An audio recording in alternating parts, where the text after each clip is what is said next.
All the things. Hello, everyone. Many stuffs and things happened last time, and Vanera is the sleepy, but she's not allowed to be sleepy because we have stuff and things. So welcome everyone to Fools and Flagons, a tabletop campaign made up entirely by me, where the players do dumb things and I try to make sense of it. Tonight, we are doing the Tales of Archeron. 1 second. Pew. Okay. Clearing up some memory on my computer. Yes, so tonight we're doing the Tales of Archeron. We live stream our D&D campaigns every Friday night on Twitch, alternating between the Tales of Archeron and Storm King's Chaos that is done by Zeke over there on my right. Both are available to watch again on our YouTube channel or to listen to in podcast form on most major platforms a week later. On top of streaming D&D on Fridays, we also stream a variety of games during the week with Pez Plays during the week and on the weekends with Metallurgy Magic or whenever he's able to have the time to do so. If you do like what we do and you'd like to support us, please consider our donating to our coffee page. That's coffee.com/fools&flagons. The links can be found below in the description. What they said. Donations are never required but always appreciated, and all proceeds from the donations and memberships go straight back into making Fools and Flagons an even better experience, and it does very much keep... It's always required, never appreciated. She does not speak for the Fools and Flagons financial subsidiary.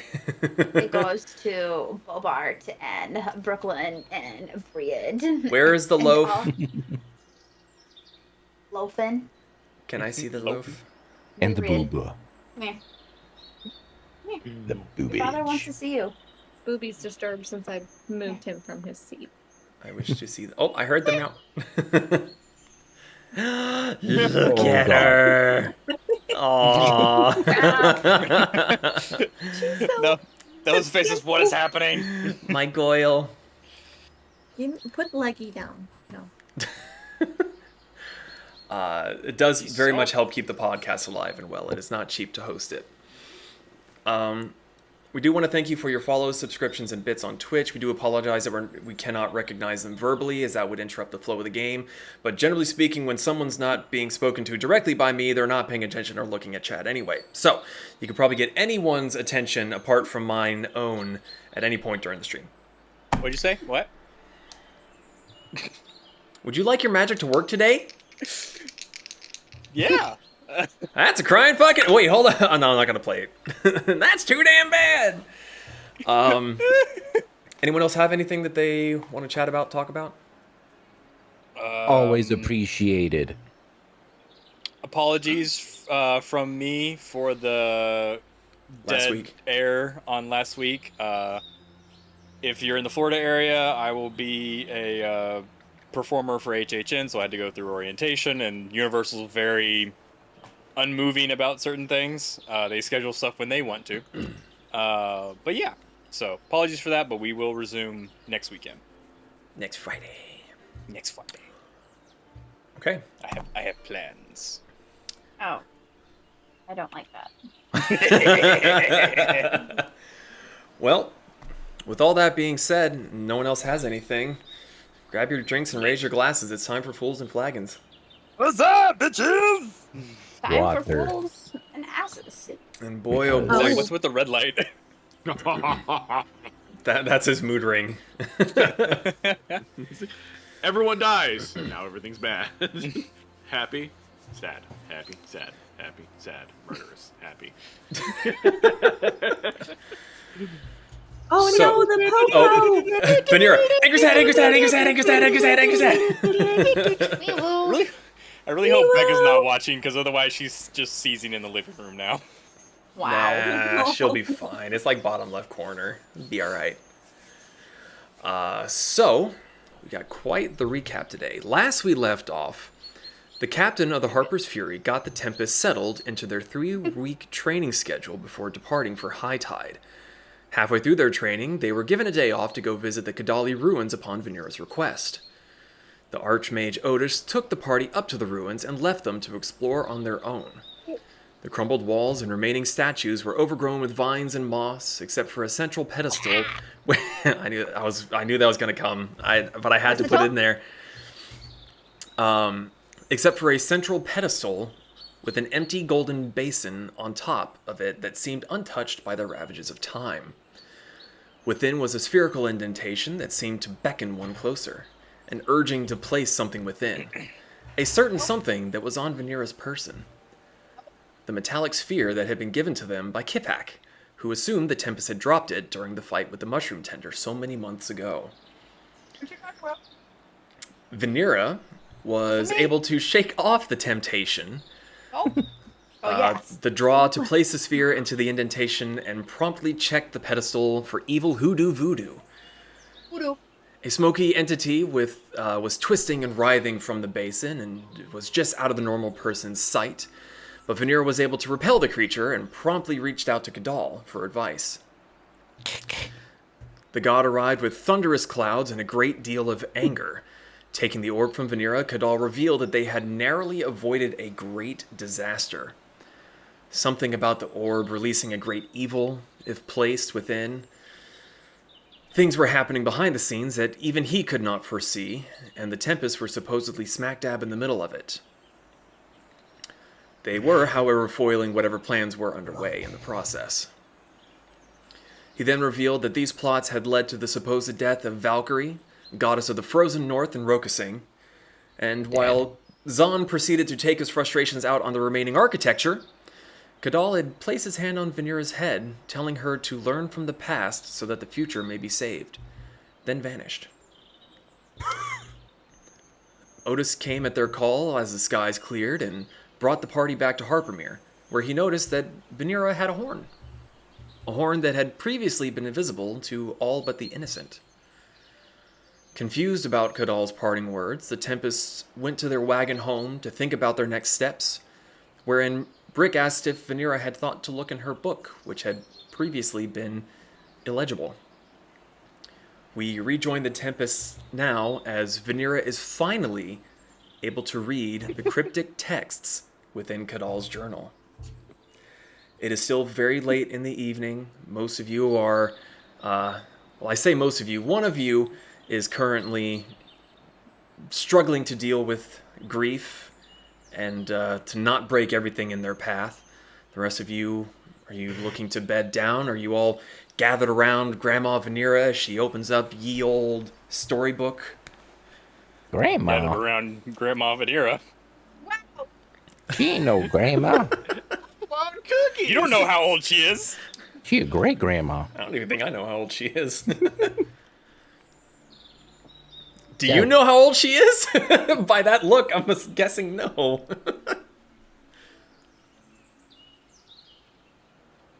Sure. She is ageless. What do all those little squiggly squiggles mean in that there, book? You able to read it? Because it looks like you're intently looking at it. Well, I can now. What's it say? It says word spends. Oh, okay.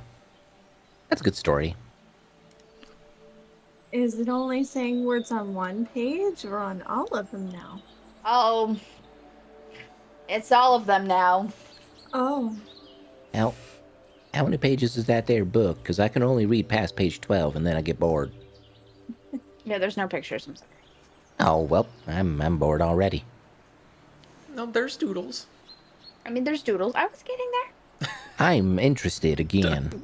It's towards the back, so you're skipping a lot. Oh, okay, well, I mean, I don't mind reading the last page.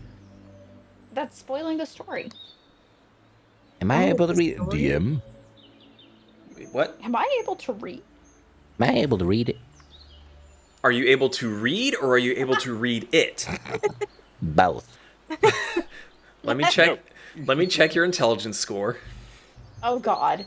To answer pretty the first smart. question. I am an artificer. Yes, you can read. You cannot read All it. right. As you try to Okay. look at the book, you do see the occasional word that you recognize, but as you realize that you recognize it, it shifts to a completely different language. And it seems to be Moss, happening bugs. all over.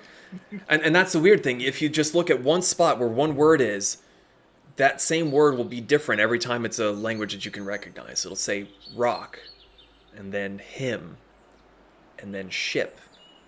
I hate it.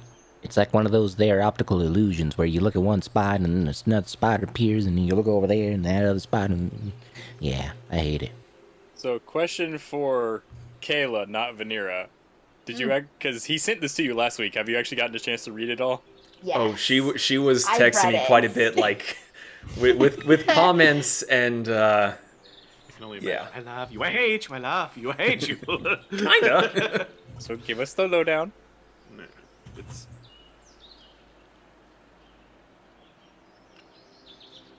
Silence, love it. so No, how many there's evenings is it just- exactly There's No. a lot.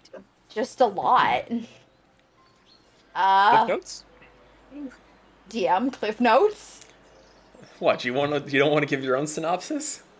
Because I can, if you want me to. Yes, please. Okay. Vanera reads aloud from Cadall's journal.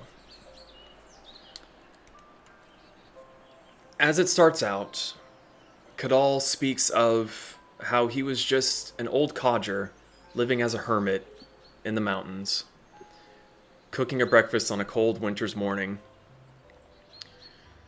Apparently, he had stopped counting his birthdays somewhere after his 130th summer, but he believes that he was nearing his second century of life. Old. As he was cooking his breakfast, there was a earth-trembling rumble as arcs of lightning streaked across the sky, and they seemed to collide directly overhead. The long and short of it, a portal opened, and he began to float upwards against his will, and even with his vast arcane knowledge, he was unable to stop himself. As he was ascending, he realized that something was trying to come out. Something with many appendages, with a backdrop of purple and red nebulous clouds. Seeing this gigantic creature trying to escape, he decided that the only thing that there was left to do, since he couldn't go back down, is to go at it and try to keep it from exiting the rift. It goes on into details of days, months, years. He's not entirely sure how long he was in this realm, running and distracting this beast. But as time wore on, he ceased to have to run and instead was becoming able to fight back and gain the upper hand. Eventually, the creature who he began to call Sadir started having to run. And through a bit of trickery, let me actually make sure that I actually gave you the... he began to call it Sadir, the Shadow's End. And I'll type that out into the group chat so you guys can see. Yep.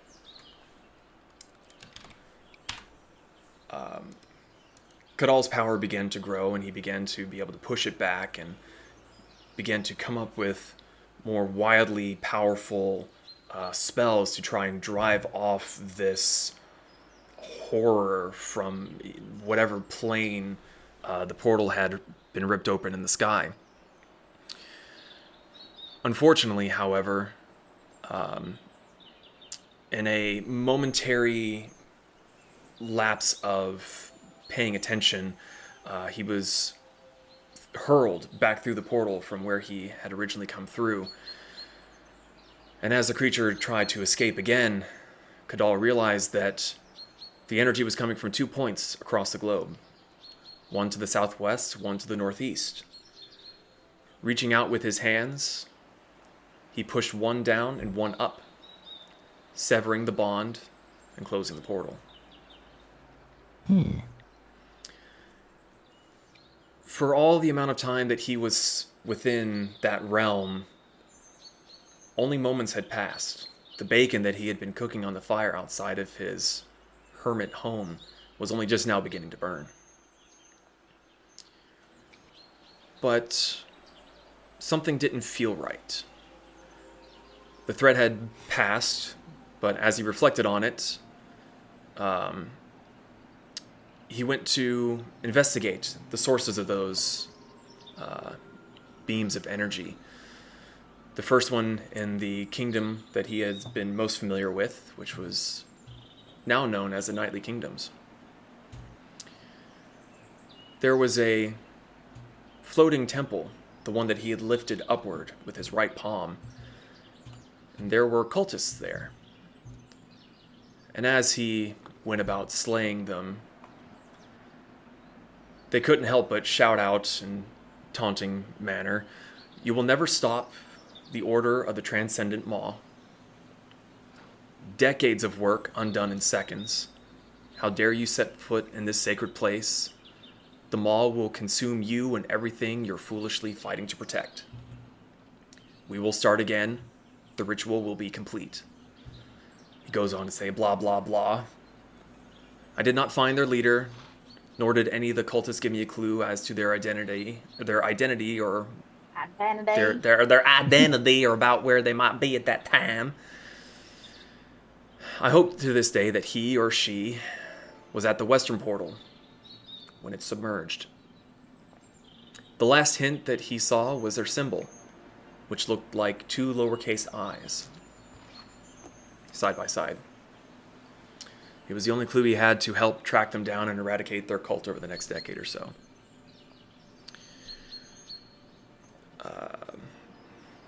And that was just the first chapter. What was the symbol? Imagine two lowercase i's, so kind of like two column shapes with dots above each. It literally looks like that. Okay.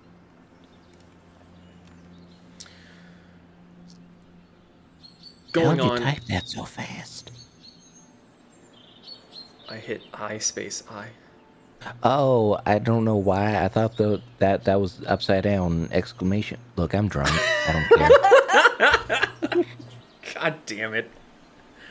So as Pez is helping himself to the stock of liquor in the wagon home as Vanera is relaying this, the next chapter is titled How My World Had Changed. As he was a younger lad, he had explored the world quite a bit to learn as much magic as possible. But everything, everywhere, and everyone he once knew was now gone. Or a better word would be that they were replaced. He first explored his home territory and found that the lands around the Kadali portal, the people were from a place or an age of iron and steel, very similar to the one that he remembered growing up in, but none of the people that were there could recall any of the rulers that he spoke of and asked after. After a bit more questioning, he proved his theory correct, that these people had been displaced from some other location, not of this world. Ooh. Didn't get him. Still trying to get that little gnat. He's flying around. Sorry if you hear me clapping, stream.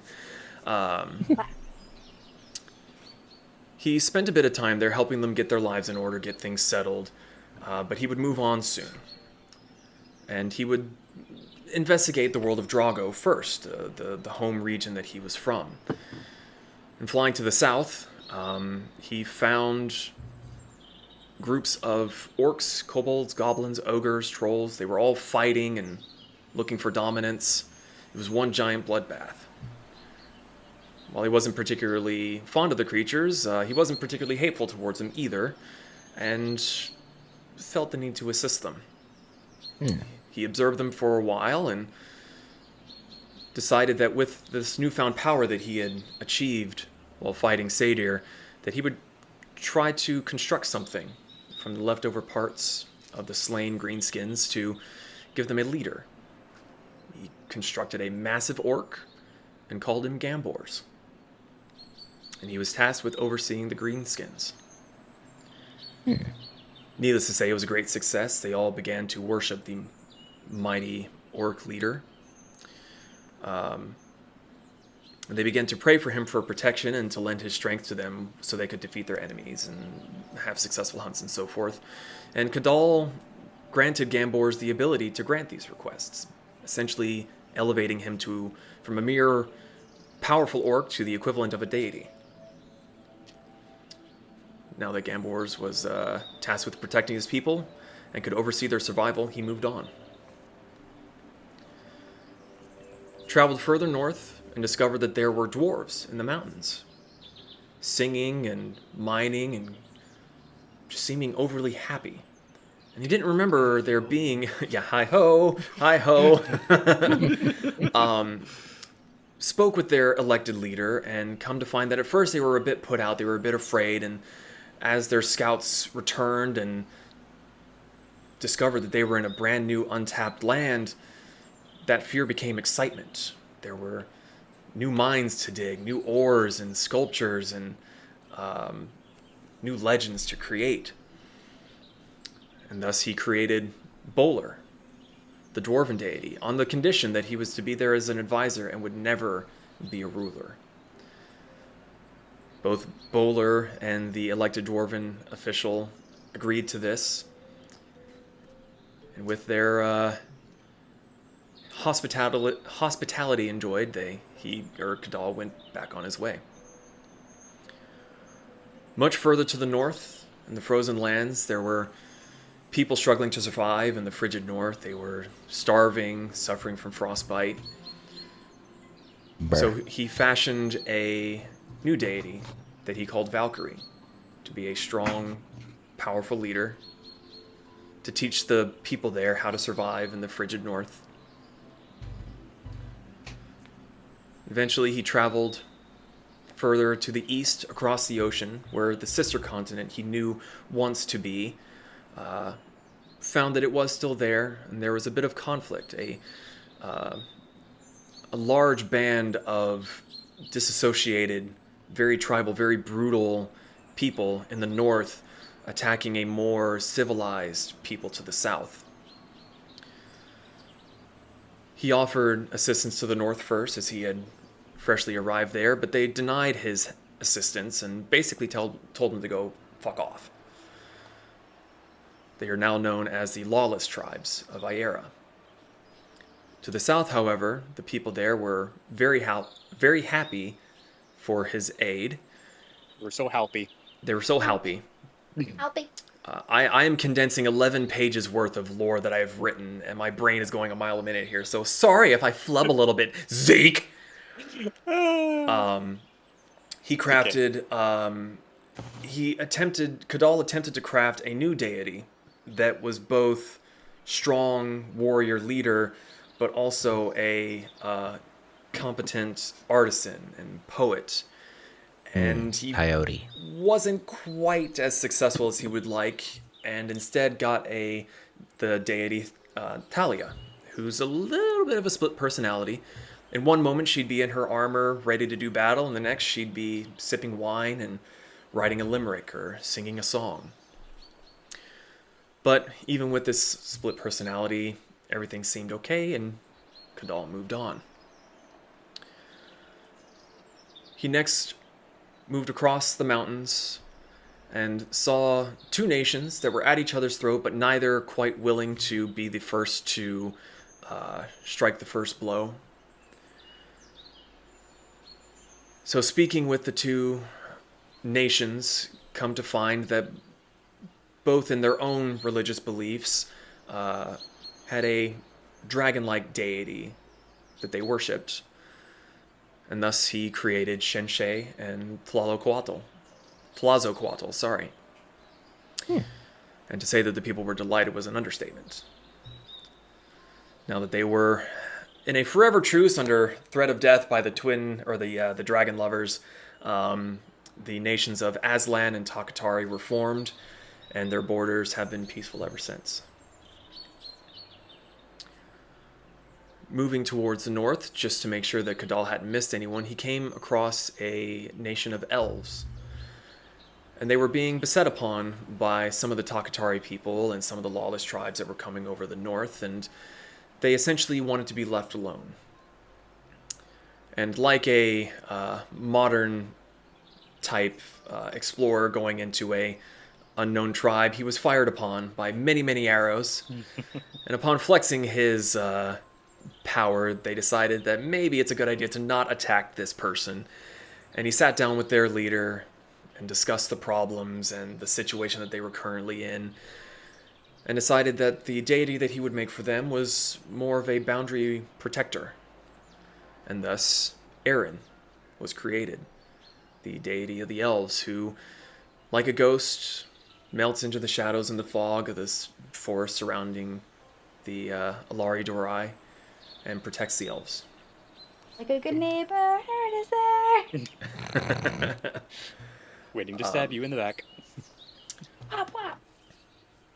Having done everything that he could, he began to fly back to the west and suddenly felt tired for the first time since fighting Sadir. He reflects on the fact that he hasn't needed to sleep, he hasn't needed to eat. He has simply been for as long as he can remember now. But for the first time, he felt tired, and he found a tree nestled within the mountains between that split the Aeran continent, and fell asleep, having a multitude of dreams, and was woken by a soft pressure against his shoulder, a head leaning against him. There was a plant-like being leaning against him. It seemed content and to just sleep beside him. When he woke up, the creature revealed to him that she had simply come into existence, and he realized that he created this deity while he was sleeping. He asked for her name, and she had none, so he gave her the name of Nefeli, who you all would know is the deity of the Misty Pass in the Aeran continent, also Vanera's deity. Lucky. Small. Cadall spent quite a bit of time in what would become known as the Misty Pass with Nefeli, feeling her to be more like a daughter to him than the other deities that he had created so far, as she had come from his subconscious rather than a troubled, formulating thought, and come to find that she was quite good at creating creatures. Most of the creatures are made of stone, wood, air, fire, the raw elements, but in the shape of creatures that can be found all across the world of Archeron. Sometime through their respite, travelers moved through her territory and attacked one of the creatures that she had created, killing it. And in her rage, she summoned shadowy beings that tore the people asunder. And speaking with Nefeli, he wasn't upset. He was proud of her for protecting her domain. And between the two of them, they created the perpetual mist that all of you are aware exists in the Misty Pass, that makes it impossible for anyone to find their way, even if they do know where they're going. But now was time for Cadall to go and fix his biggest mistake, which was when he sank the western portal. The devastation and the explosion essentially is what created the Untamed West, a barren wasteland of desert where no life could exist. My home. If you can imagine that would be the location of where the meteor struck to kill everything, that's the kind of power that we're talking about here. As he was traveling back across the Alboran Sea, he found a group of sailors clinging to the hull of their ship after being tossed by a storm. And after rescuing them, spoke to them for a time and realized that perhaps there should be a deity to oversee the seas and make sure that sailors can get from where they're going, or where they start to where they're going, in a safe manner. And speaking with the sailors, created Seto, a very voluptuous siren, and perhaps he took their stories a little bit too seriously when he learned of their legends. But she Seto would revel in the sailors' compliments when they awoke and quickly promise them safe passage through the seas if they continued to praise her and shower her in gifts. Thus, the tradition of before setting sail, you toss gold or something precious into the waves. But now it was time for Cadall to finally try to help the wasteland recover. And through the staff that Nefeli, I skipped over this, sorry. Nefeli made Cadall a staff, the one that he is always depicted seeing, carrying. Lets him constantly be in conversation with Nefeli whenever the need may arise. And with her help, began to bring life back to the wasteland. But it was a large area, and Cadall couldn't be in multiple places at once, as powerful as he is. And through Nefeli's help, created Coyote, which would, heavily through her influence, essentially made herself a brother. Someone that she could share in the joy of creating life, and also brother and sisterly pulled pranks on each other and the other deities.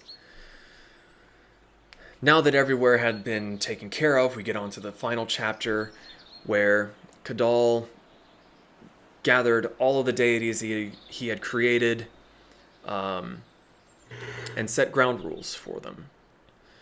Each were allowed to grant powers and boons to those they protect and to those who worship them or ask for their aid. They could only directly interfere within their own realm unless one of their followers was able to channel the power in another land. They are not obligated to help and may deny aid at their own discretion, and none may declare war upon each other nor fight with the intent to kill one another, Coyote being the only exception. He dismissed them all back to their realms, keeping Valkyrie, Nefeli, and Coyote behind to give them very special instructions. Nefeli already knew of his past and would not be able to directly help with her realm's location, but explaining to Valkyrie why he had given her the task of keeping an eye on the Shadowed Maw and the importance of reporting anything strange that happened near there. It was a location far to the west of Rokasing. To Coyote, he gave him the extra task of keeping an eye on the crater where the other portal had sunk. He expressly forbade them from telling their brethren or any of their followers of this information. The fewer who knew, the less likely someone with ill intent could try to open the portal again. He finally finishes off saying, "It is time for me to return home and assume his own role as protector." And he chuckles at the thought of himself being a deity. But Seafaring Kingdom, by the time he had returned, two kingdoms had arisen. The Seafaring Kingdom calling themselves Harpermere, and the more Skyfaring Kingdom known as Welterwatch. And he took it upon himself to guide these kingdoms in the appropriate direction to make sure that they flourish, and kept an ever watchful eye on the Kadali portal and everything happening around the world.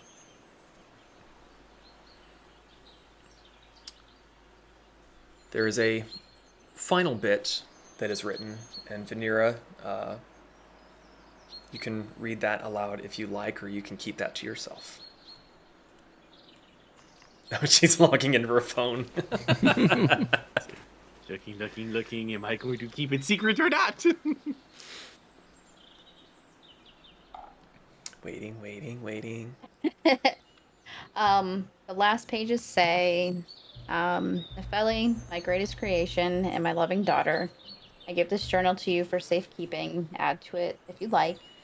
I place a spell upon these pages that causes each sentence, word, and letter to constantly shift and change into different languages. To anyone, even your brethren, it is a kaleidoscope of constantly shifting nonsense words and phrases. But to you and I, the words appear as when we sat together under your tree as I wrote them.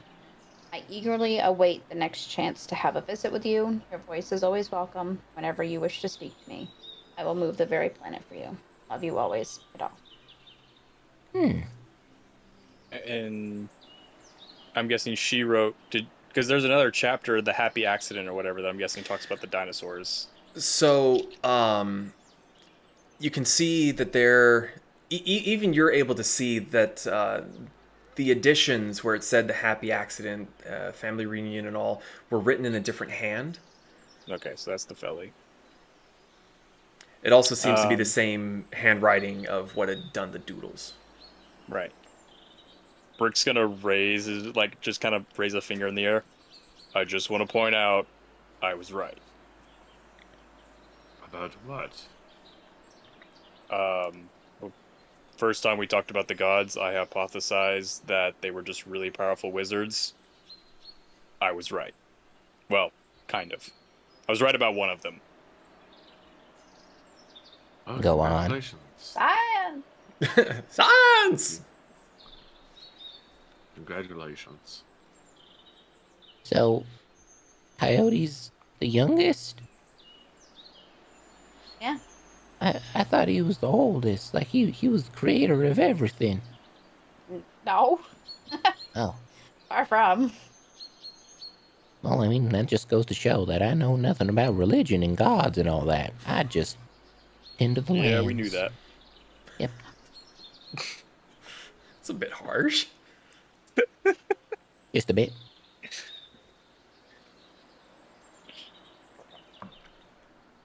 Well, I mean,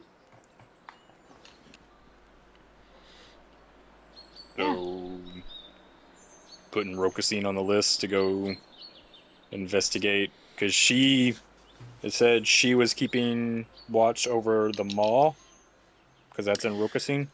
I did kind of gloss over that bit. She was tasked, as Cadall was chasing down the cult,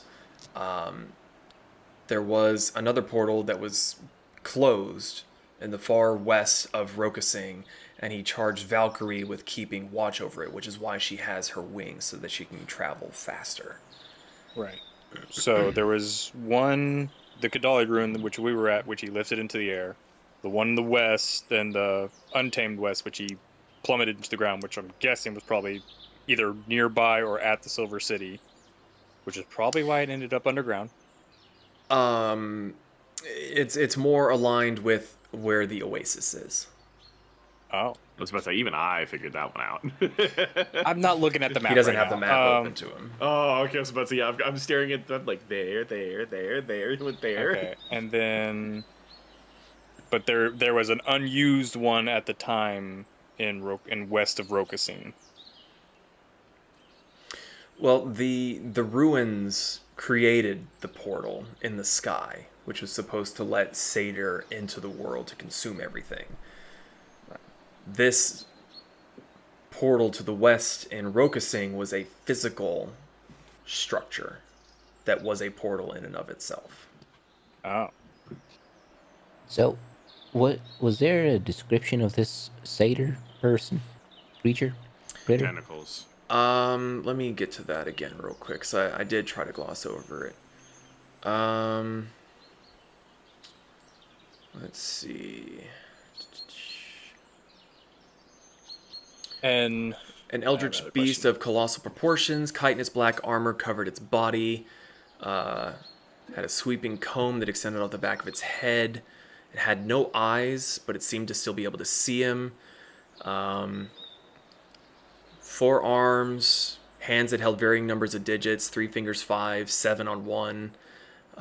Didn't have time to stop and count. Giant leathery wings. At the waist, the creature began to resemble that of a squid or octopus. Tentacles were everywhere that seemed to reach for miles around it. like Cthulhu and a Balrog had a baby. So, Sure. from what I'm gathering, it's that Qhiph'aks person that we encountered. Nine is very different. But tentacles, that lines up, right? This is but one similarity. So what I'm wondering is, where do the shadow creatures come into play? Because the book said Nepheli created shadow creatures, but I'm guessing they're not the same. Or if they are, they change sides at some point.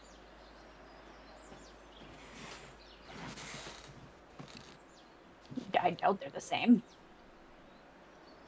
I mean, we could ask. Also, late. Is it late? Mm-hmm. It's late. By the time you're done reading this aloud to everyone, you're starting to discuss it. You can look outside the windows of the wagon, and you can see that the lights out in the street have been lit by the evening torches. I have something to go do. What? What do you... What you None gotta of do? your business, Piss. Well, I mean, we can help. 9 cannot. All right. Just be careful. I will at least make that promise. You're muted, by the way. Who's muted? Kirsten.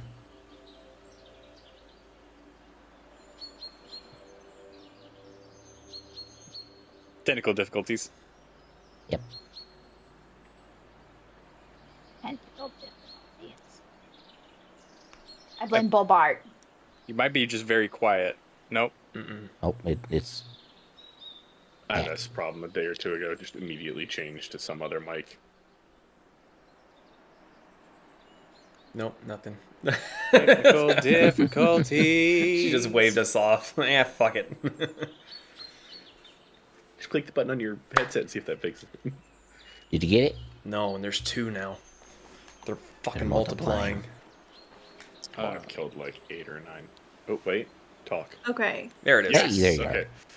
It was selected on that mic. The mic was plugged in green.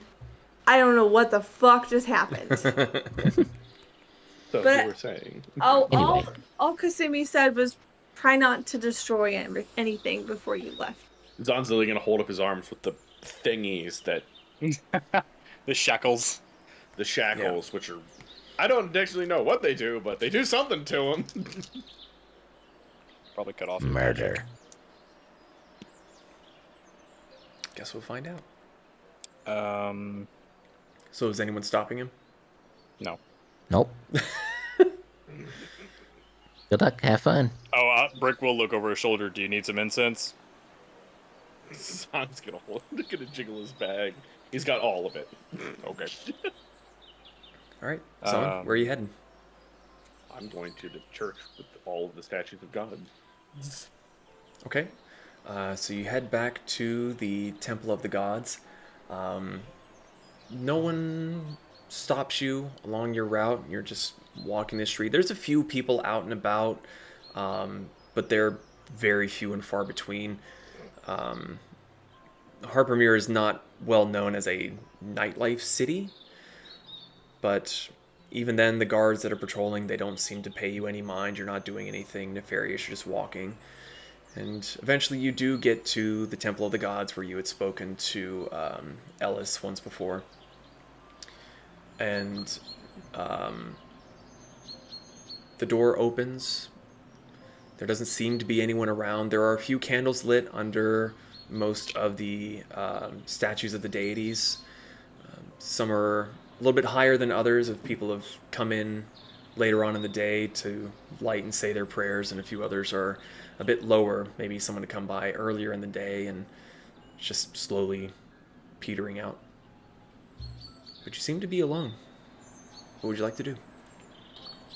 Well, he's gonna walk over to Valkyrie's statue and take off the necklace he's always had that he made after we fought the Rex and place it at her feet.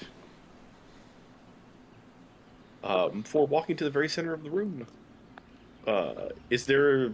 I can't remember. You described it a long time ago. I don't remember exactly what the format of the room is. So when you walk through the front doors, the room itself is large and circular. There's nothing in the middle, and all around the outside are alcoves with statues of the various deities.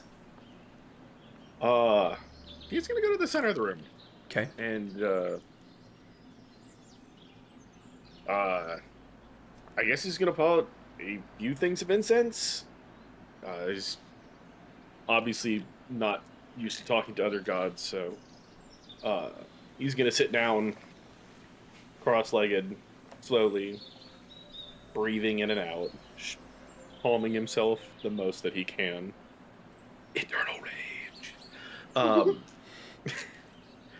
And he's gonna close his eyes. He can take one more deep breath, and he's just gonna ask Cadall. I have a few questions that need to be answered. The person who I would normally ask is no longer available. He's as cold as it sounds. He says, I would appreciate 5 minutes of your time if you might spare them. And he's just gonna sit there for a little while. With the last few times that you have reached out to Valkyrie and gotten nothing in response, you were expecting to be there for some time and perhaps to even have to ask more than once. But you're a little surprised when you almost barely finished your sentence and let the rest of your breath out, that your radar dishes, your bunny senses tingle, and there's a soft tapping noise as Nefeli's staff taps the ground, and the hooded, cloaked figure of Cadall is standing there. In front, behind? Sort of like behind and to the right. I do have a little bit of time. He's gonna slowly stand Make a up. perception check real quick, too, by the way. Fail.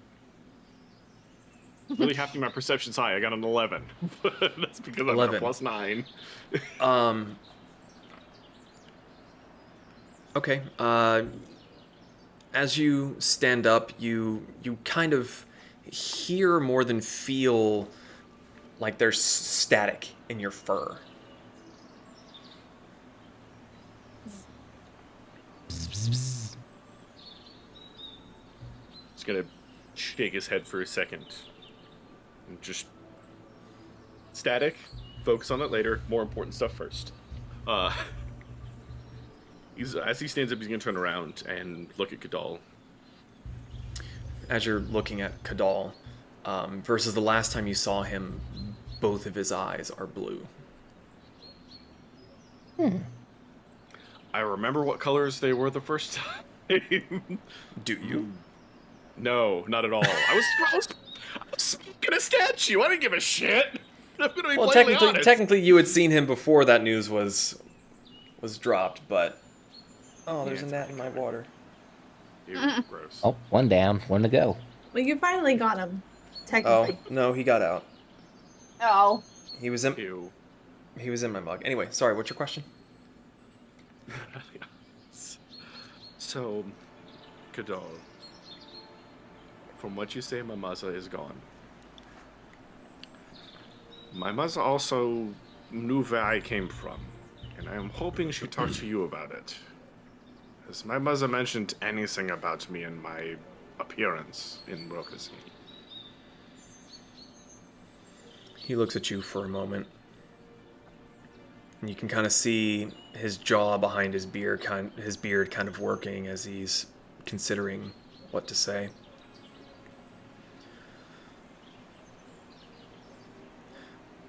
I knew of you,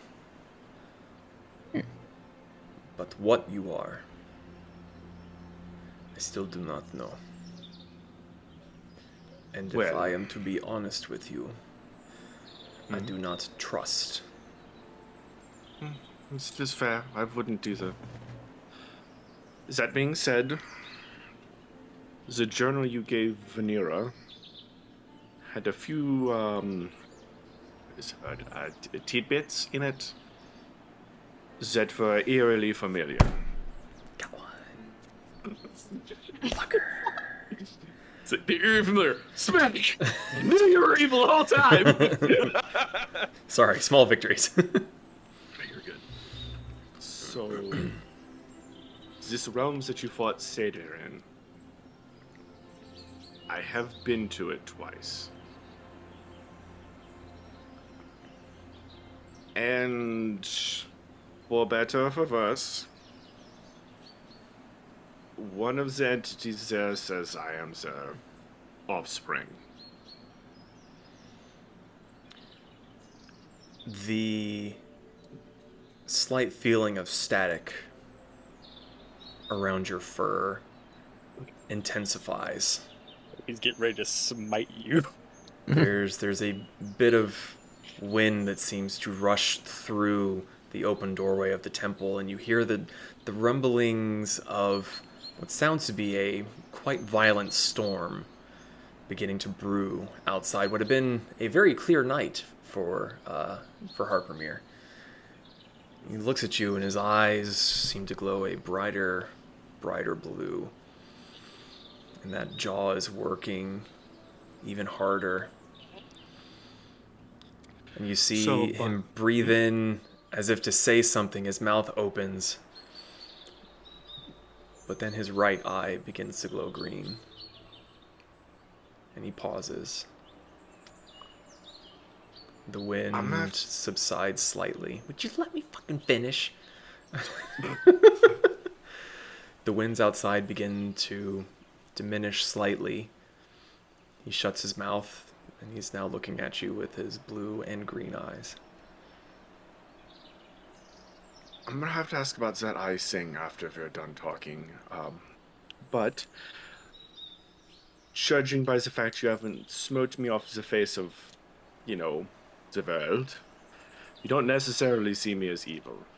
And while I don't know if I am something of evil or not,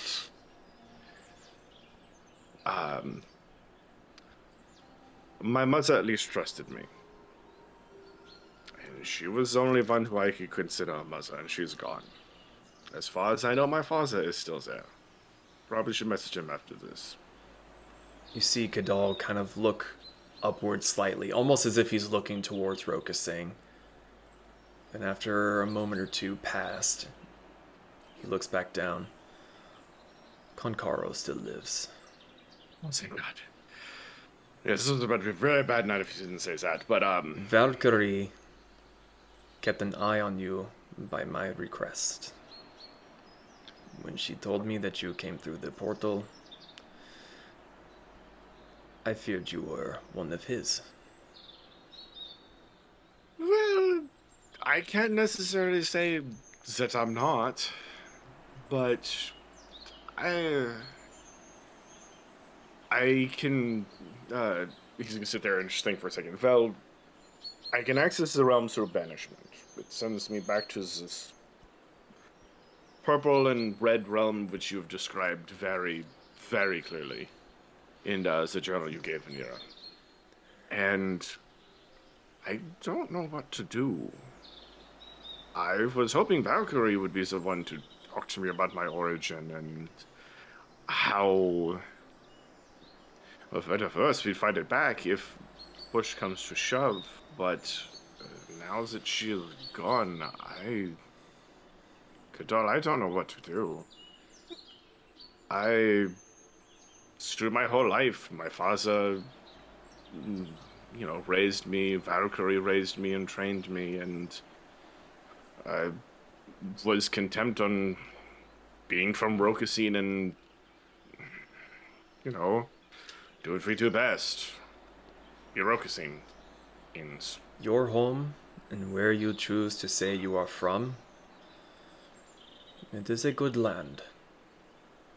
And I would not recommend you go and visit the Aether Void. Oh yeah, no, I very don't go much. there. Yeah, I really wouldn't like to go there of my own free will.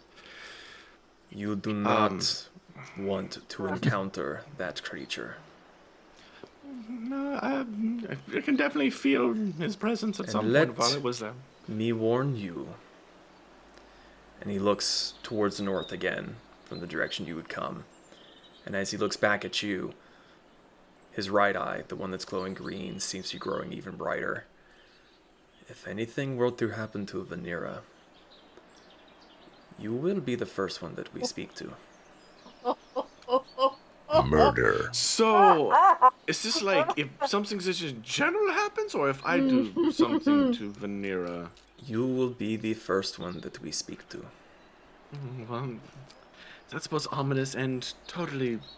Wait! There's more! And, yeah, that totally makes me feel better about myself. Threatened others? So... I guess I have... Vanera's losing her shit. So... What do we do about the portal? Valkyrie is gone. Disturbingly so. What happened to her? I do not know. Zaan looks genuinely taken aback, since he apparently can look to another continent and see somebody. He sees your confusion. I am not omnipresent. None of us are. The present? Do you know what omnipresent means? Oh, Omni. I thought you said I'm not part of the present. No, sorry. Oh, no, okay. I am not omnipresent. None of us are. Okay. So is that is that at least. Where did she die? We do not know. But you're sure she is dead? I said she is no longer with us.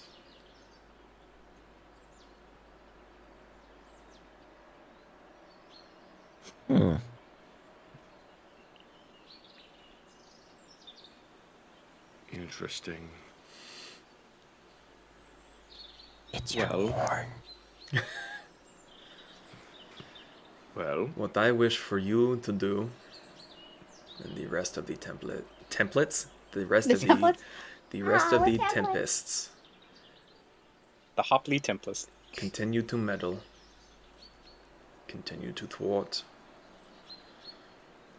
prepare, grow stronger, and see what you can find.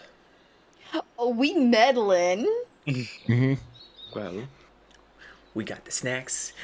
We got the fluffy Vanera's dog. just like popping out from behind a pillar. Oh, we meddling. Oh, we meddling. What are you doing there? Well, I will continue to meddle. As best I can, and I know that everyone else probably will as well. But that being said, if I do not know for sure Valkyrie is dead, I am not going to assume her dead. But while I do not assume anything, I have taken it upon myself to answer the queries of her followers, as none are able to contact her. Your tantrum yesterday was myself allowing you to let off your steam. Do be careful. Sounds like, damn, old man. You just got scolded by a god. Listen, I do not promise I can control my emotions at all times. I do my best, but that was a lot to take in at once. So, I am sorry. I am aware. Well, that being said, I will do my best to keep my I will do my best to keep my emotions in check. And with this, even though Cadall's there, Zaan's gonna kind of give him a slight wave. He doesn't want to bother him for too much longer. And he's gonna start walking towards the doors. That being said, Cadall, if Valkyrie is dead, and you need somebody to take up the mantle of what her responsibility was, well, I'm pretty sure you know where Vanera is at all times. And you know how to find me.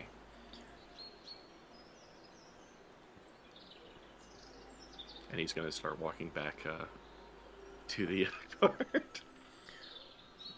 What you don't see as you walk back towards the cart is a look of genuine surprise from Cadall at your parting words.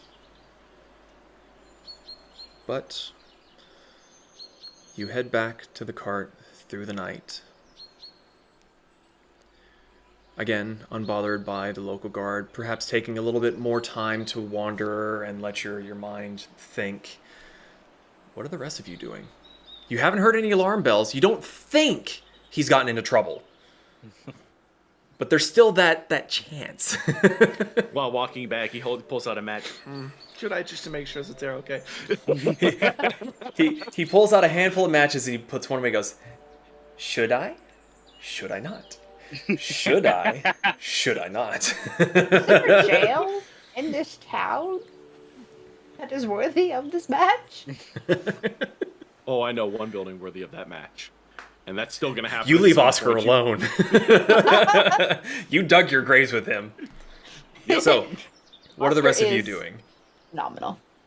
So anyway, the best way to prepare bug stew is to find the best, crunchiest bugs, and then mix them all together. Brick, if this is the conversation, Brick left as soon as it started and went up to the workshop and is still working on his hand blade. Are you actually taking notes or are you faking it? Faking the shit out Make of a it. deception check. We're getting a dice roll tonight, baby. No! Am I rolling against this? You said deception. Deception. Make an insight check. Yes. Oh, I'm Everyone must inciting. deceive. I'm gonna roll this physically.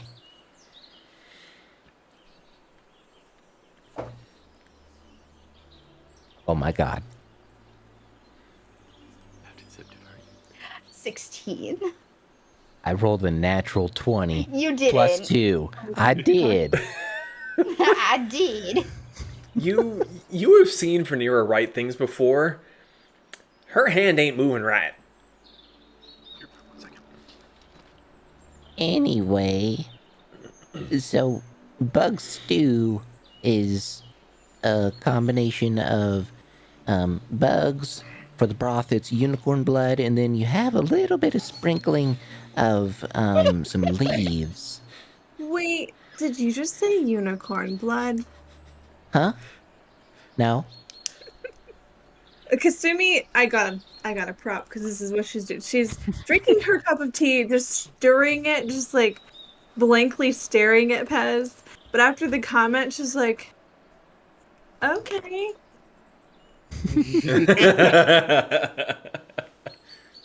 But, oh man, damn, if only we had a unicorn to get some blood from. That's a crying shame. But there's nothing in the cup. I drew a bug. Well, okay. All right, you have been redeemed, but honestly, when I'm telling my mom's secret recipes, you better be paying attention, because if you don't, I'ma bleed you. Ian, while he's working on his arm blade, I just thought of something I wanted Brick to do. Okay. In light of the information, since as he's working on his arm blade, he's gonna light some incense, and in the process of working on his arm blade, he's gonna like send a prayer to Bowler and see if I can say it right. Quetzalcoatl? Tlazocoatl. Quetzalcoatl. He's gonna send a Tlazocoatl. With a T. Tlazocoatl. Yeah. Okay. He's gonna send a prayer to both of them and say,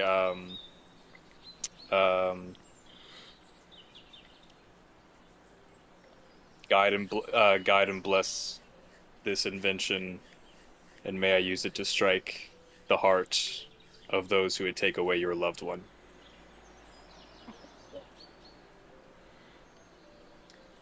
Nerd! Freak. Are you doing this in the library? I'm doing this in the workshop. The workshop. Okay. As you complete this prayer, Hope they reject it. you Return to sender. the blade just explodes in your hand. There's no gunpowder, it just explodes somehow. As you complete this this prayer,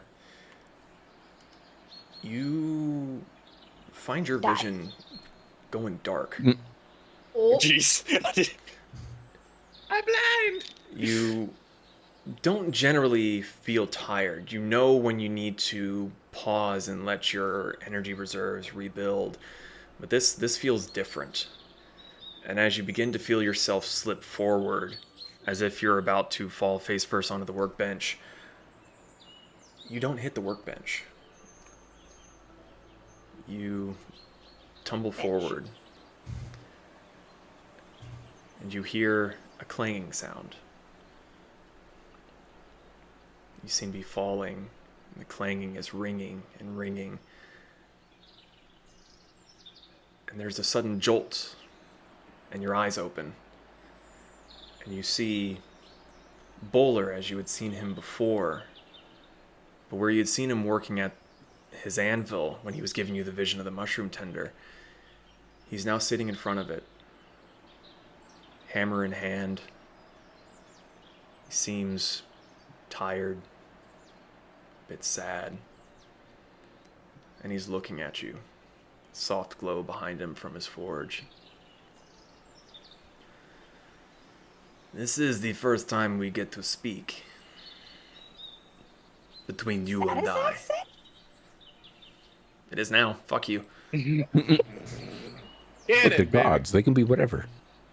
And he gestures between himself and you with his hammer. I was very much pressed for time with the last vision I gave you, but it seems now at this time we need to speak.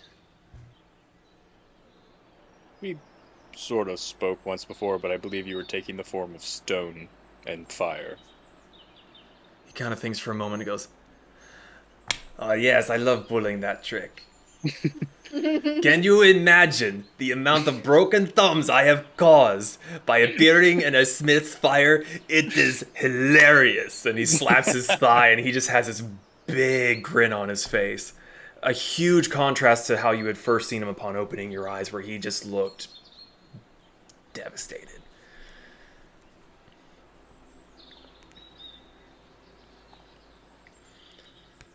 So you have questions? No. Questions, yes. There's a few gaps I would appreciate being filled in. If you know, according to the book, some of you were in the dark. He tilts his head at you. The book. Oh. How could you? Whoops.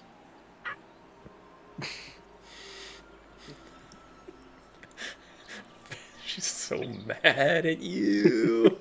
She is not here. She doesn't know. I thought about Becca, having everyone please deafen for divorce this, him. but I kind of like them being able to hear you fuck up.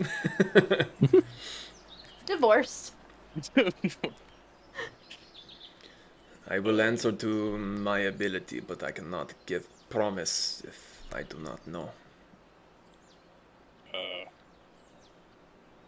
We're trying to establish a timeline about when did you lose Valkyrie's presence. This I do not know. As much as I like to keep track of my brethren and sisters, I have many children around the world to keep track of, you being one of them. You are doing good work. I like. Also, you may want to get smaller, stronger spring to keep blade from getting stuck. That explains a lot. Also, lube.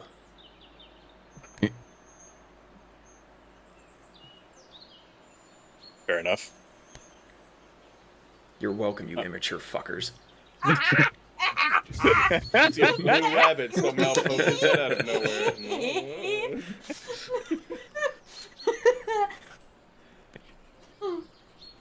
Um, Title of the episode, lube.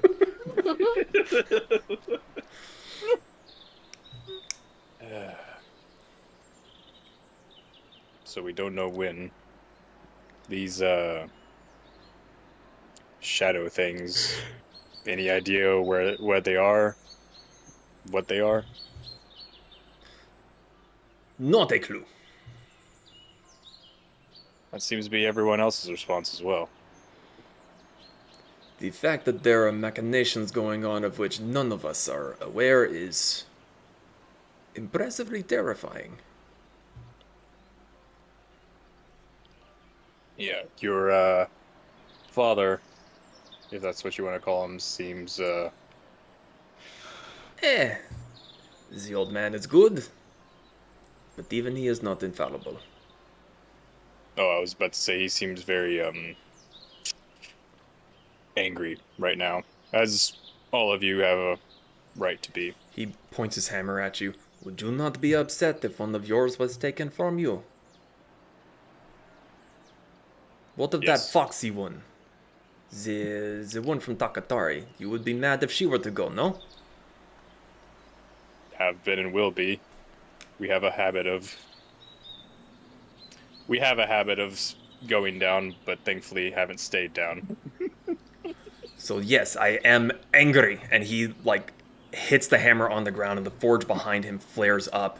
And as the light gets brighter, you notice that in the darkness surrounding you is something large, and it is slowly moving around you. Does it have scales? Make a perception check.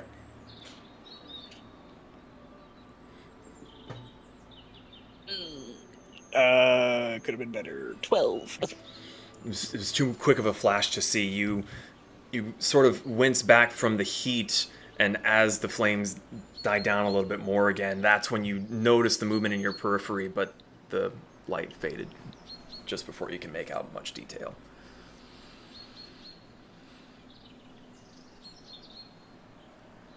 What's that?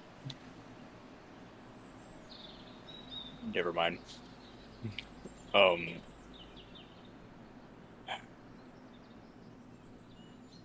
Do you have anything that would help? Any information? I feel like our to-do list is just getting longer with no end in sight, but I don't know what to put first. I want to help my friends. I want to not die.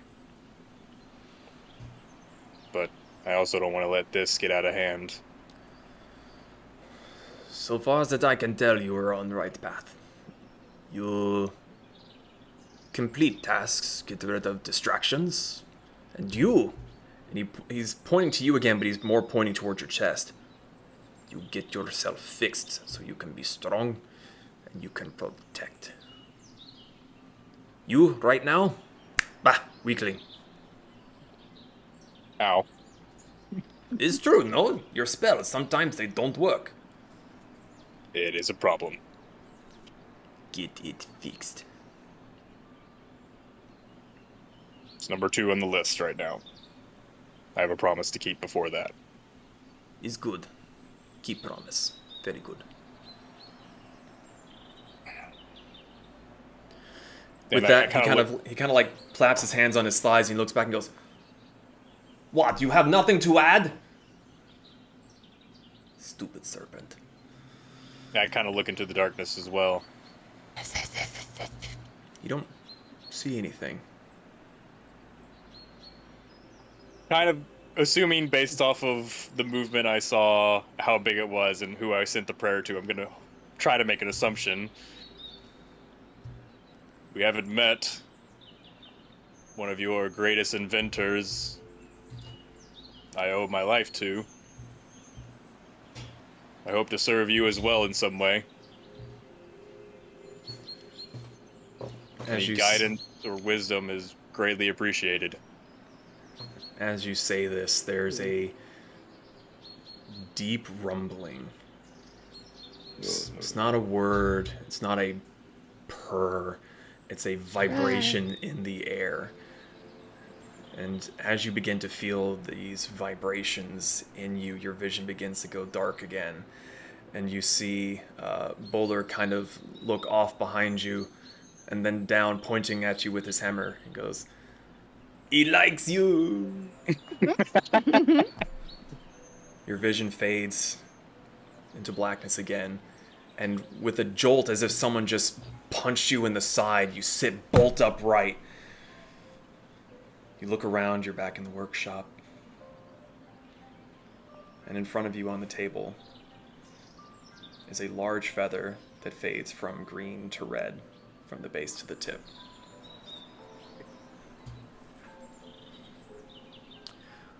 So while Brick was tripping balls, Vanera, Kasumi, Pez, were the three of you doing anything? Apart from sharing your bug stew to unwilling listeners? So rude. Sorry, I meant to say ungrateful. Listeners. There you go. Wow. Kasumi's just gonna kind of take it easy, have her afternoon tea, and just kind of hang out by one of the windows. She's kind of planning on hanging out just to make sure that Zaan gets back. Okay. Look, all I'm saying is, just try it. Just try it. When you're in charge of dinner night, we can make bug stew. Okay. When will that be? Ask Kasumi. Do I you will. have a bug supplier? Oh, I got a supplier. Lovely. He's lean. Is it he's feathered and lean. covered in gore? Oh yeah. We're in for a bug surprise. Title of the episode. Nope. No. At that point, Zaan kicks in the door. You die. You're so lucky, Cadall said so you can't die. Is Zaan heading back to the wagon? Is he gonna wander for a bit? I probably got one place he's gonna stop before that. Is it Oscars? No. I'd get in trouble with the gods if I was there. He stops, goes, he's got two places to stop by. Which is one. Where are you heading? Certain military leave. Probably not gonna see it again for a while. Oh. Blowing off some steam. Oh. Wasn't intending on that, but Am I wrong?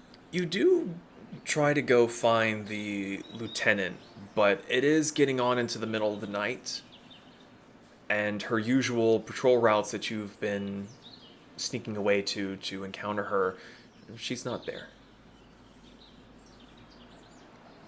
Because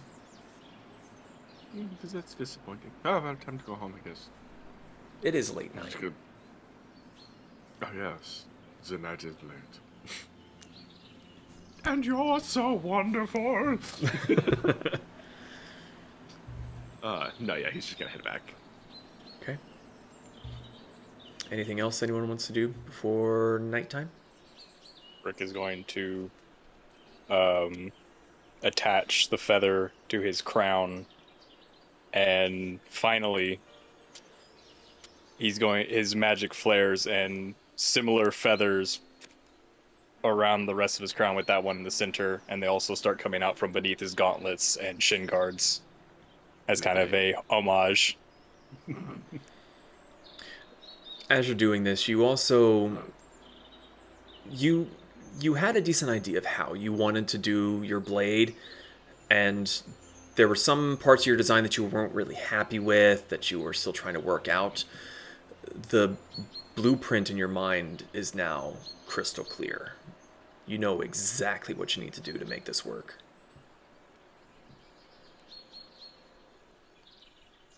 Yeah. Okay. If there's nothing else you all want to do, you eventually find your way to bed. A lot of information to mull over, a lot of things to consider. And with that, we're going to take a quick little break, and we'll be back at the start of a new day. Oh, Did you have something else you wanted to do? no, it's just a Kinda. break-in. We're taking a little break. We'll be back. Don't worry. You okay, Pez? You're drunk. Sleepy. You're sleepy. No. Okay. We'll be back. Don't go too far. Grab a snack, get a drink. We'll be back in a few minutes.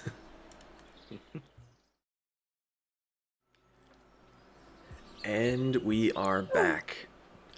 So, last we left off, we had quite a bit of lore dump between the reading of Cadall's journal, Brick speaking to Bowler and supposedly in the presence of Tlazocquatl, and even Zaan speaking to Cadall about his erstwhile missing mother deity, Valkyrie.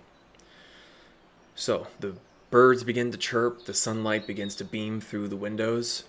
Your one incredibly long vacation day to explore the ruins is now behind you, and you are expected to be back to training aboard the Harper's Fury.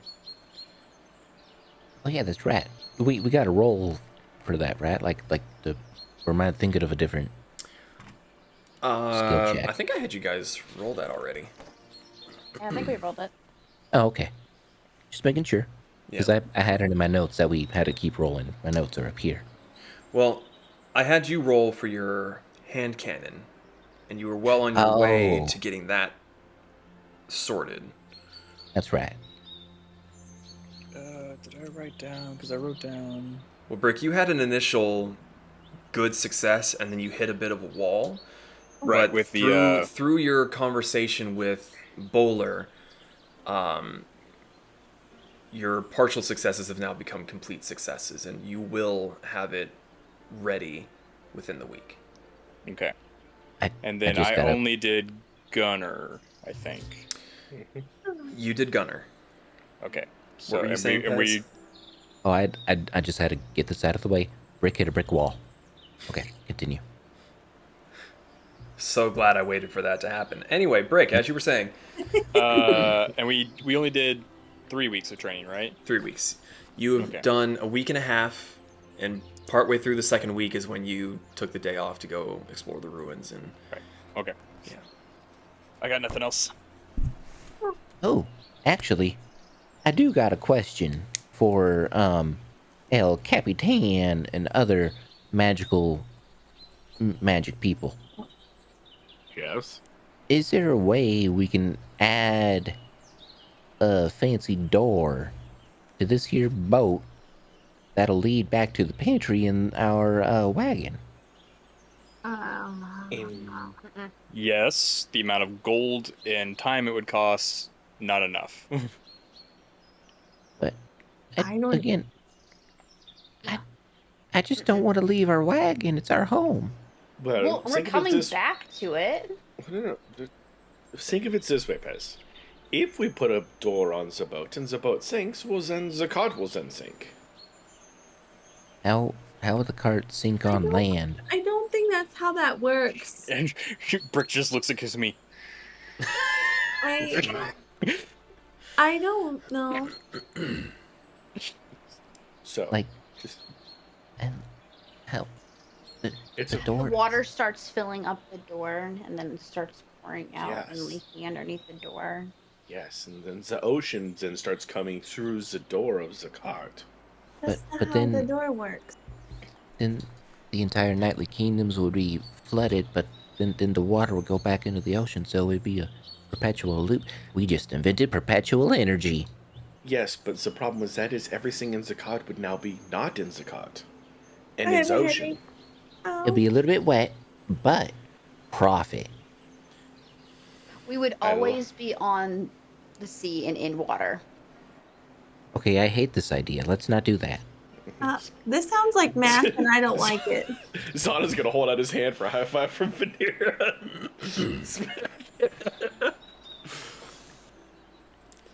Alright, so back to Brick just training, like guys. pats Kasumi on the shoulder. I have a headache.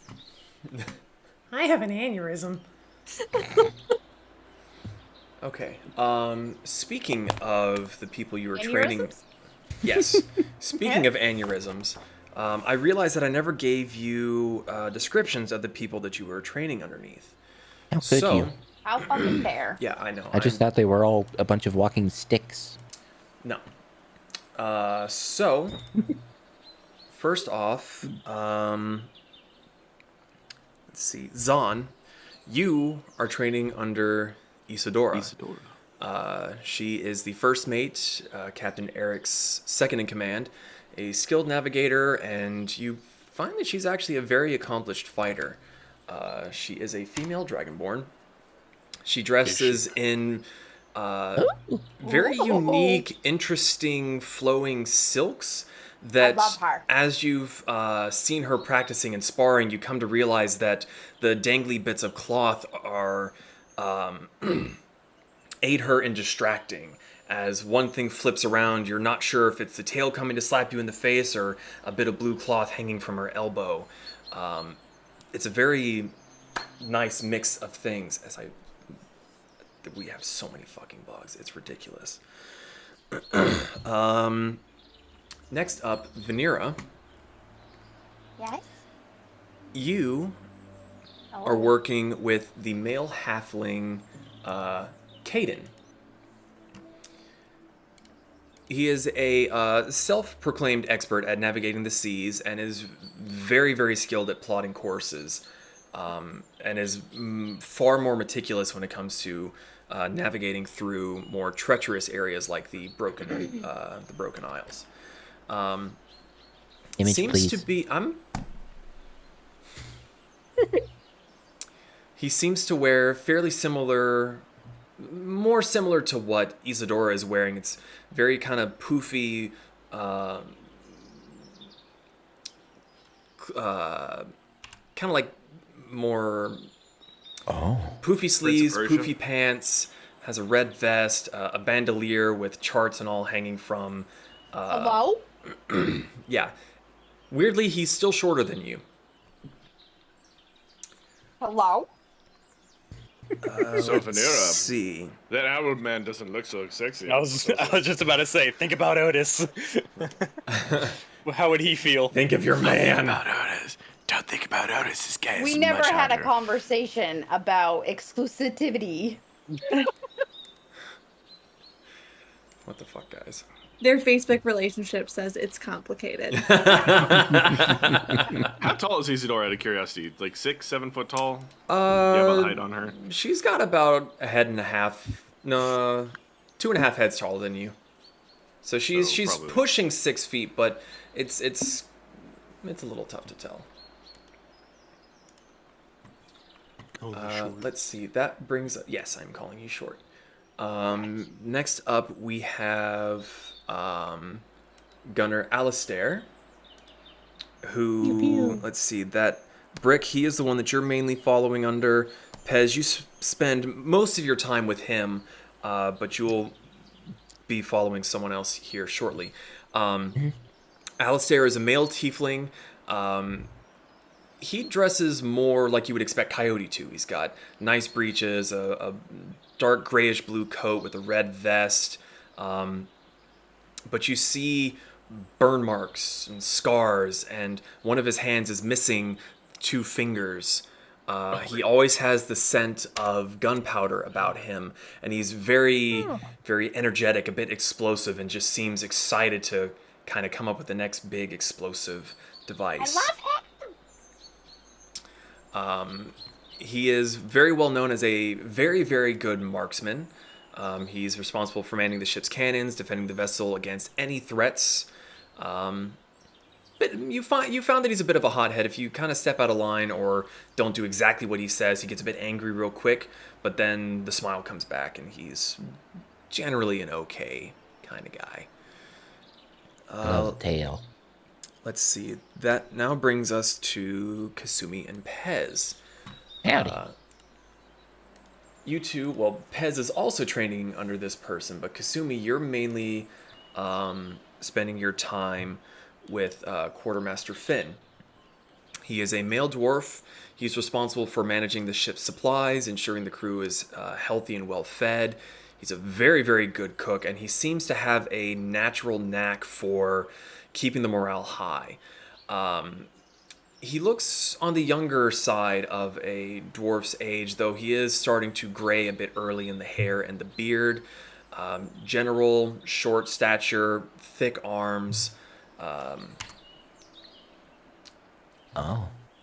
Yeah. Oh. Bye.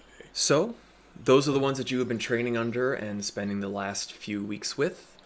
You do have a week and a half left of training. Is there anything you would like to do in the in-between? Is there any last-minute things before we theoretically shove off? Did I take Apollo? There doesn't seem to be any reservations with bringing your companions. If anything, Quartermaster Finn sees you bringing Apollo a few times and he goes, "Haha, it's very good to have mousers aboard." Oh! What is a mouser? Oh, good. You can keep And mouser, something to eat the mice. So the mice do not eat our food. Well, you can earn your keep. I mean, if we can, especially if we can bring things along, Magnus is coming. But he doesn't eat mice. Or, that. You see him look at you. Yeah, go ahead. Zaan's gonna hold up Magnus and turn him upside down. What are you?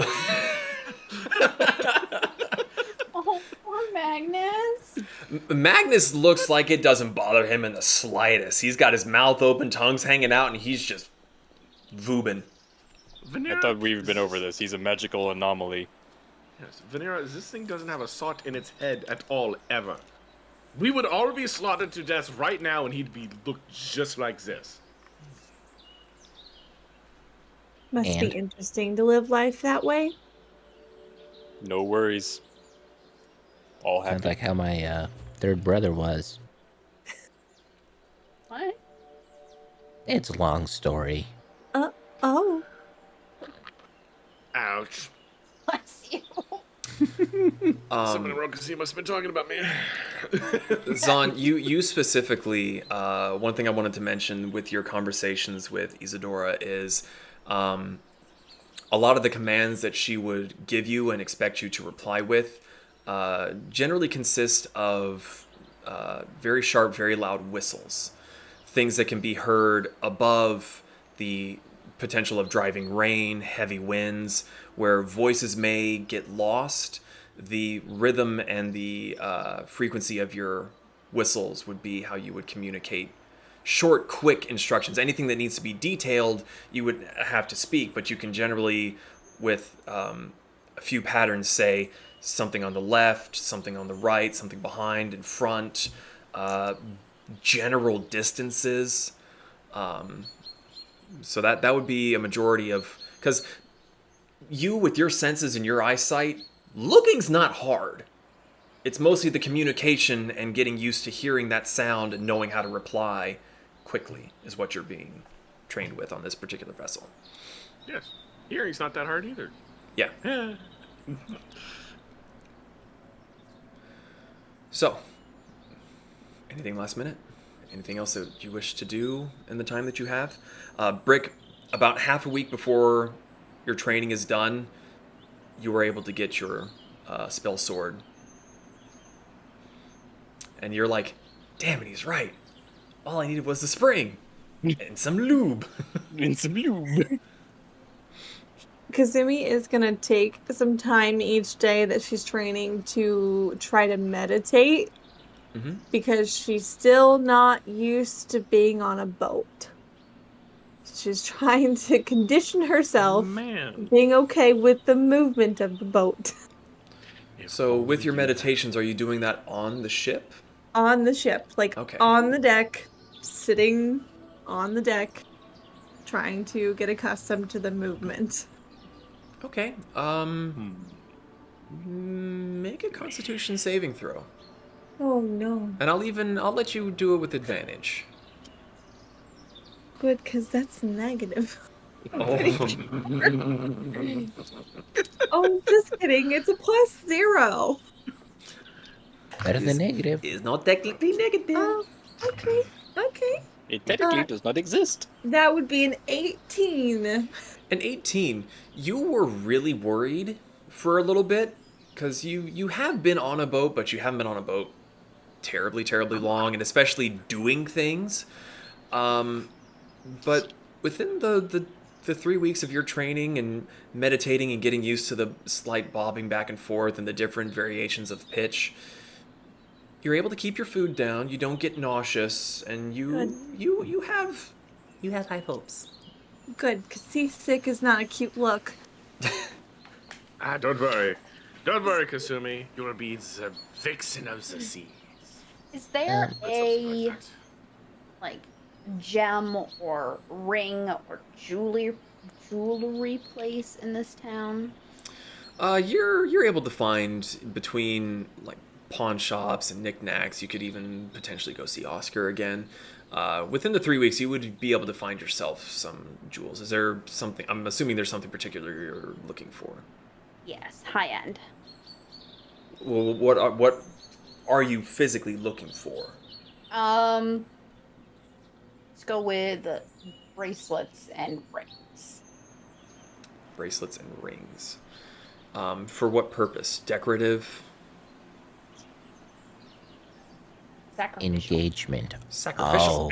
Offerings. Oh, yes. Yeah, you're able to find She wants to do this. She wants to do this by herself. Like she'll wander off. Okay. Okay, bye. Yeah, that's not difficult. You're able to go and find some things. Is there a certain gold value you're looking for? Like how much are you looking to spend on this? Affordable for 5. Affordable for 5. Affordable for 5. 5.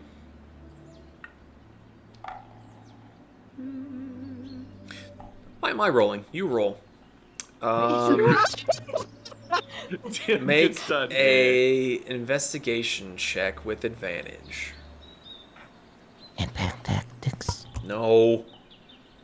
I'm going to remove that as an option for you if you keep bringing it up. It's illegal. A what? Investigation? Yes. Oh, only a 10. With advantage? Yeah, I didn't roll that great. Oh. It takes you a little longer than you would like. And there's a few times where you're about to accept a sale and you're like, you're shifty. I don't like you. But I would say that you're able to find a fair few trinkets and bobs. For the reason that I assume you're going for, you'd be able to find decent stuff for about 200 gold pieces. Okay. That's a lot. DM, as a note, I do have one thing I want to do right as we set sail, but nothing before. Okay, so as we're setting sail, I'll get back to you on that. Can I, like, also do kind of what Kasumi was doing, like getting my sea leggies? Like, can I, like, take my boots off and just dig my claws in? When was the last time you took your boots off? You have boots? What year is it? Yeah, I have boots. I'm fancy. I'm sophisticated. I thought you were barefooting the whole time. Same. I mean, me too. Same. I mean, I barefooted everywhere. I got boots on. Okay. These Well, you don't boots now, you were took them off. made for sailing. I'm gonna say make a Constitution saving throw at disadvantage. Oh, disadvantage. I love that. Well, you're the one Smell that's from the- been lauding about your hatred of water. You've done this to yourself. That is true. Well, you know that sucks, because the first one was a 19. The second roll was a 6. A 6. Wait, what was the Constitution? Yes. Where's my Constitution? +3. 6 plus 3. 9. 9. So you don't get seasick, but you're really uncomfortable. You're not really able to get your sea legs. As the ship is kind of bobbing around, you're constantly finding yourself leaning the wrong way, and instead of leaning into the ship, you're leaning with the ship, and you start to tumble, and you're kind of falling into things. It's not as bad because you're shorter, you don't weigh quite as much, you don't really knock things over, and if you run into someone, you just kind of bump them a little bit. They get a bit cross and kind of shove you away, but Let's see. Why are you rolling? Stop rolling. A few people get really annoyed at you, and there's times where you almost come to blows, but the quartermaster is able to put things right, and he tries to help you, but you're still just... You're kind of struggling to keep your balance more than anything else. The way the ship moves on the water is just so unnatural. I hate this. Perhaps in time you might get a little bit better. We can continue to do checks as the time goes on. But with that being said, anything else? To make sure that Fern has all the dinosaurs taken care of while we are gone. Fern has actually sent Kiwi? Cassie, that's right. He's actually sent Cassie to stay at the ranch where you met James. Or was that here? That was here, right? Hold on, checking my notes because I'm smart. Yes, he is expressly told it's not for food, it's not for manual labor. She's just there to not be in the royal district, but She is a pasture pet. yes. Cassie is staying with James the Butcher for now. Not as food. Not as food. Unless things get really desperate. God Cassie help him will if you eat guys him. come back. So I will Zaan, looks like you get to burn a building down after all. The city will burn. I have a strange taste for man flesh. Okay. So, did we lose Brick? Oh, nope, there he goes. He's struggling. He's back. Okay. Your video locked up real hard. Oh, okay. So, Brick, you Oh said gosh, that... I see it on stream. Brick, you said that there was something that you wanted to do right before shoving off? Yeah, as we're loading up and shoving off, I'll go over to Zaan, and out of the spider backpack, I'll take a telescope, gold-plated and intricately designed, that I picked up a couple towns ago, and hand it to him. Hopefully this will help.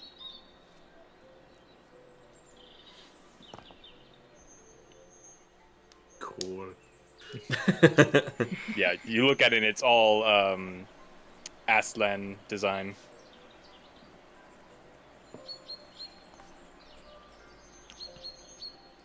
What does sales this later? These What? don't. I didn't say that out loud. Stashes it away. Oh. Do you actually have that in your inventory or no? Yeah, it's in my inventory. There's a telescope you can look up. Actually, no, I think I had to make it custom. It's fine. I just want to make sure. Um, Continue. Zaan, you come to find that those shackles that you were wearing were suppressing your magic. As much as you wanted to call on your magic just to vent your anger or whatnot, it dampened them.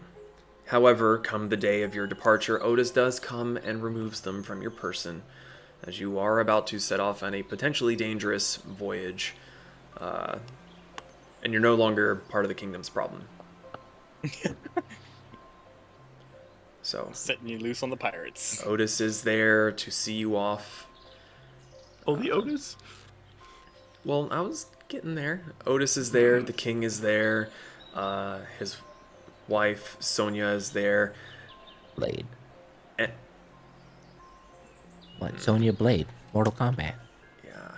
Okay. Enna is there with the admiral at her side. Emma is not as regally dressed as her mother. She appears to be in the more ready to get dirty clothing that she wears when working with Fern, and is running along the docks waving as your ship begins to sail off from the coast. Is there anything else? He shouts back to her, "Tell your mom I'll say hi later!" Vanera? As the ship begins to push away from the docks, you see that every member of the ship, captain, crew alike, all step to the edge, reach into their bags, reach into their pockets, their coin purses.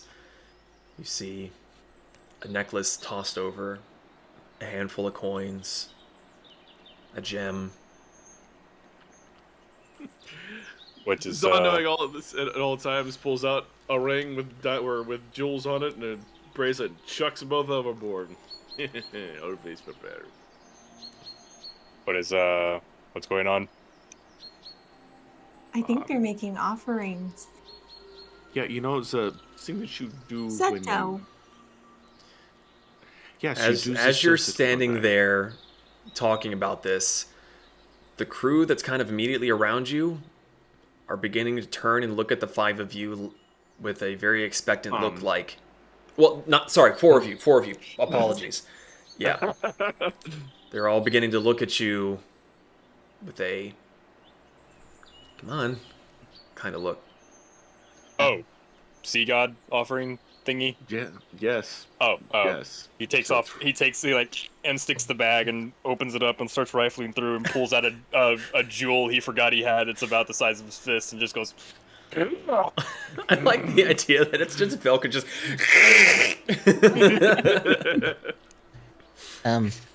Good. Come on, all of you. Can I throw one of the clockwork buggy? Because I have a few of those, right? No, why don't you just throw the gold overboard? The bugs are useful. Oh, all right. I'll just grab a handful of gold and yeet it. Oh, sorry. Wait, how Same. many? Oh, I have 10 of these gems. Where the frick did I get these gems? I don't remember having these. I was just looking through my... I think you were supposed to have Inventory. distributed them. Oh. Well, I throw one overboard for each of us. That's 5 of them gone. Oh, good. I threw 19 gold over. Okay. Kasumi's gonna meticulously count out 25 pieces of gold. And then just blink, blink, blink, just one at a time. Making it rain. And she's just like grinning at the other crew members. Vanera will throw 10. Okay. I'm pretty damn sure I threw like 300 something golds worth of shit overboard. I apparently sent 50 gold worth of gems overboard. Can I just look over here at the captain or someone in the crew? Do we make a wish now? Is this how money and wishing works? You. Quick, chuck her overboard. You stop one of the crew members as he turns away from tossing in his offering, and it's a older gentleman, seems to be missing some of his teeth, and he kind of works his jaw as he looks down at you. You can say your prayer if you want, but if you don't feel like it, whatever you tossed over should be fine. Just ask for a safe passage. If not for you, then for the rest of us. Hey. Oh, all right. He kind of Coyote. gives you a fairly hefty pat on your shoulder as he goes about his duties. Just talk. Well, who, me? Mm-hmm. Oh, I'm just gonna... You said pray, so I'm gonna pray. Coyote, help us. Zaan is gonna shove his hand over his mouth as quick as he can. You... Wrong god. That is very bad luck. So, he's on land. Don't pray to him. But, You know what, Pez? what? Just for that, Oh, God. I need you to make a D20 travel roll. Release the Kraken! 2. 2. God. 2 krakens. Okay. That's fine. We haven't even left port yet, and why do I feel like Doesn't we're all sound going like to die? it's At fine. least I get to put my gunner's training to good use. I Dive grab back in Brick. the water and grab grab all of Brick. the gold. I grab Brick and pull him close. I point at Vanera. She lives if all of us die. I look over, and I kind of side eye at Kasumi. Sure. I'm confused. Speaking of What's which, happening? what does the crew think of my horn now?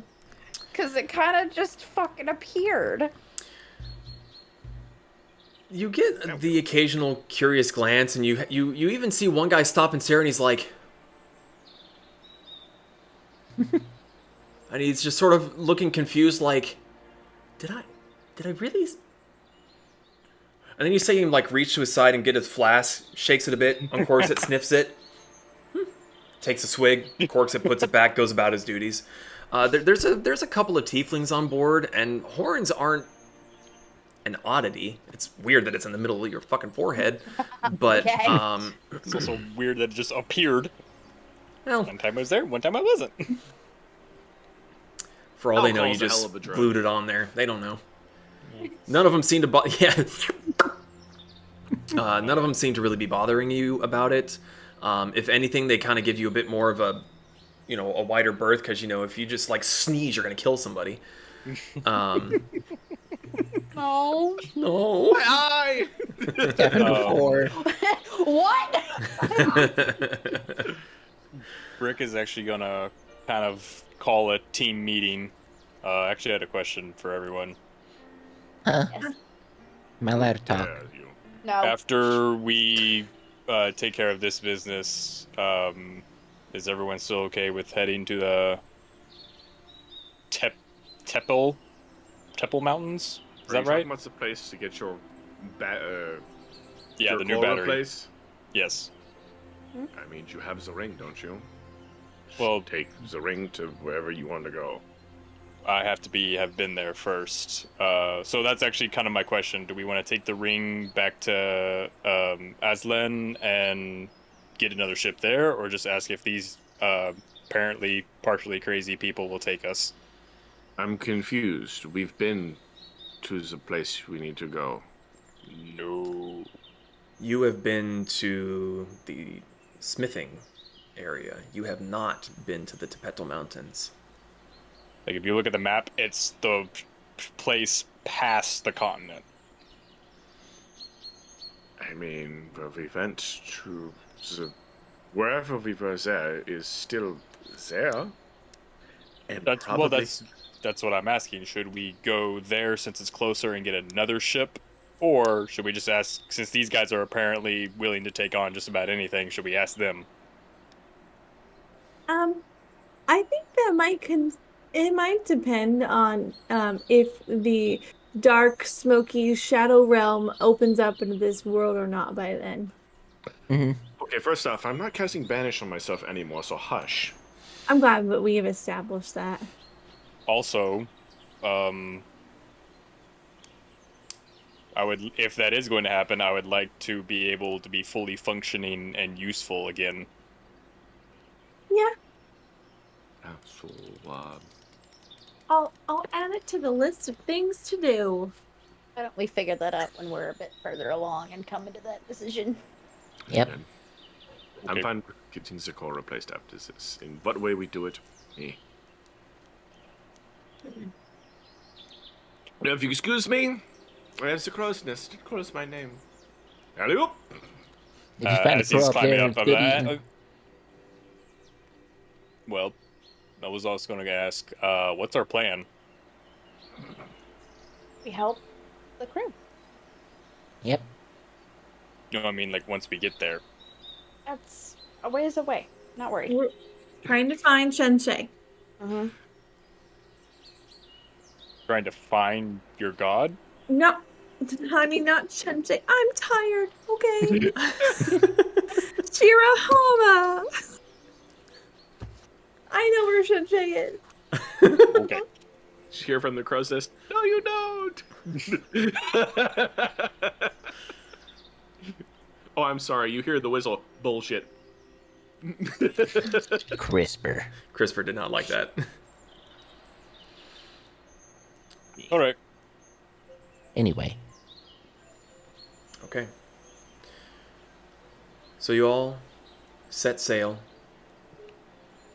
The I would captain like to do sees something that Mhm. night before we. that night. Yes. Okay. You cast off from the shore. You begin to make your way across the Whispering Sea towards Trenton Point, where you had met with Grandmaster Puck on a few occasions.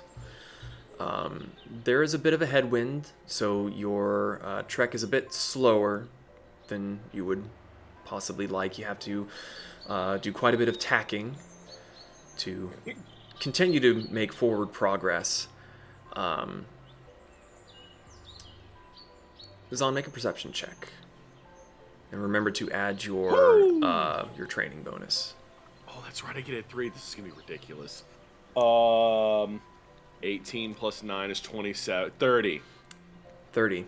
You're able to see this from quite a ways off. There is a very thick bank of fog that you are heading towards. And from your height and how long you've been tacking back and forth, it doesn't look like something you're going to be able to get around.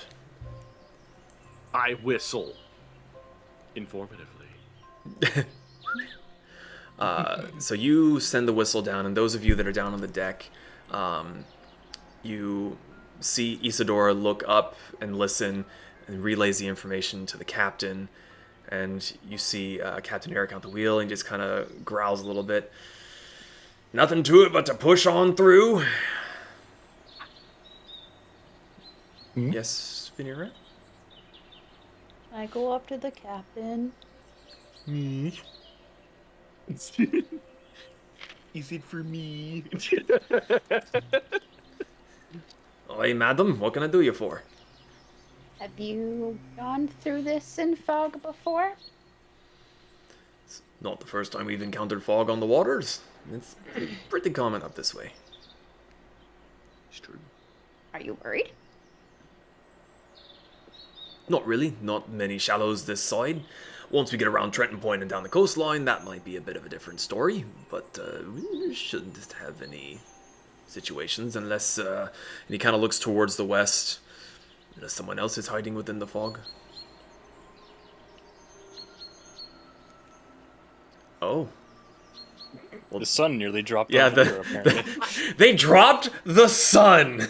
I saw that coming. The She likes gremlin. to jump up on my computer and go up there. That's where I have my ring light. The gargoyle. It's a good save. Is any of the rest of my comrades around? That is a great question. Zaan is up in the crow's nest. He will be taking shifts with another crew member. Pez and Brick, generally speaking, you two are either down below deck, making sure that the cannons are secured. If you're not doing anything at the time, sometimes you are recruited for some more of the heavy lifting, getting things moved around where need be. But until anything combative happens or repairs are needed, the three of you, Brick, Pez, and Kasumi, you're kind of in a holding pattern. You can spend some time on the deck. You can help out in slight ways if, you know, it's needed and it's not too complicated. But for the most part, you've kind of got a smooth ride ahead of you. Well, I say a smooth ride. There's not a whole lot of work to be done until there's work to be done for the three of you. I will be in the vicinity. Kasumi's gonna be on deck. Brick, where are you going to be at? I'll say at the moment I'm upper deck checking on a cannon. Okay, so he's one deck below. Oh, I thought Well- is there not decks cannons on top usually? And Yes, there's so there usually two are levels? some below. There is one rear facing one, and you've got two at the front. The one at the rear is more like a mortar. Like I'll you, be checking on the mortar. Okay, mortar checking on the mortar. Got it. Captain, can you keep a secret? He kind of looks at you. The temptation to say no is very strong. I mean, I can see through We can all see. the fog. You see him kind of like open his mouth and close it and open it again and goes, I might need a little bit more of elaboration on that statement. fog doesn't affect my eyesight. I can see through the fog. Well then, Miss Vanera, I would like to appoint you towards the bow of the vessel. I figured. Don't suppose you overheard any of the instructions on our whistling system, no? I may have picked up something. Try not to give the wrong signal. Got it. As you were. Wait. Can Pez whistle? He doesn't have lips. You can hiss. No. Doesn't give the same effect. Dragon. Dragon. Can we ever just go sit on the bow, just swinging our leggies, just Okay. la-di-da? So, as you head further on into the fog, Zaan and Vanera, since you were the ones keeping a lookout, Zaan, perception at disadvantage. Vanera, straight perception check. Oh, a 14. Plus 6, 3, 26. 26. 10. 10. You don't quite have the height that Zaan does. You can still see a very, very good distance away, but even with your ability to see through the fog, there's still a bit of a haze when you get really, really far out. And that almost has nothing to do with the fog, but just your own general range of vision. Zaan, you said 26? Mm-hmm. Okay. Time goes on. You're still having to tack through the wind that you're sailing into. It's sucking up quite a bit of daylight, and for you, Zaan, you notice that the fog is getting thicker. And you're not entirely sure if it's the fog itself. Is it just because the sun is beginning to dip and visibility as a whole is beginning to diminish? A little tough to tell. But as the day goes on, you start to notice there's a bit of a glow in the distance. I whistle for potential danger. Coming from the starboard side of the ship. I whistle starboard. Vanera see. You hear the whistle. Make another perception check as you hear the whistle. Because you're not entirely sure what it means, but you know that whistling means something. And that kind of sparks your mind to be like, oh, look at the pretty waves. Is that a dolphin? What the fuck? There we go. Rolled lucky, natural 20, so 24. Natural 20. Okay. Zaan, as you're looking out and you give a whistle, the glow is not the glow of a torchlight. It's not orange. It's a greenish blue. And as you give the whistle, Vanera, you Go ship, go ship, go you ship, go ship. look up first at Zaan looking, and you see Isadora go to the side of the vessel, and you look over, and you were able to see, clear as day, a glowing greenish blue ship that you swear is partially see-through, and it is making a course towards the Harper's Fury. And that is where we are going to end for tonight. No! Dadgummit, Pez! Unless you all, as we're 2 hours We've only in, been going for 2 hours. you ready for some combat? Yes. It's a ghost ship, though. It might take a while. It's going to take quite a bit. I am okay to keep going, but I know that there's some people that are a little tired. This is a group vote. Do you want to start fighting? This is up to the tired people. Like, I'm okay to keep going. And do not feel bad if you are not up to it. If you need to go to bed, if you're really not. Do not We feel bad. won't guilt you over it until tomorrow. Then you'll feel really bad as we guilt you. No. Do not feel bad. How big of a ghost ship are we talking here? You can't see it. You I ain't know. looking. Well, then I can't answer.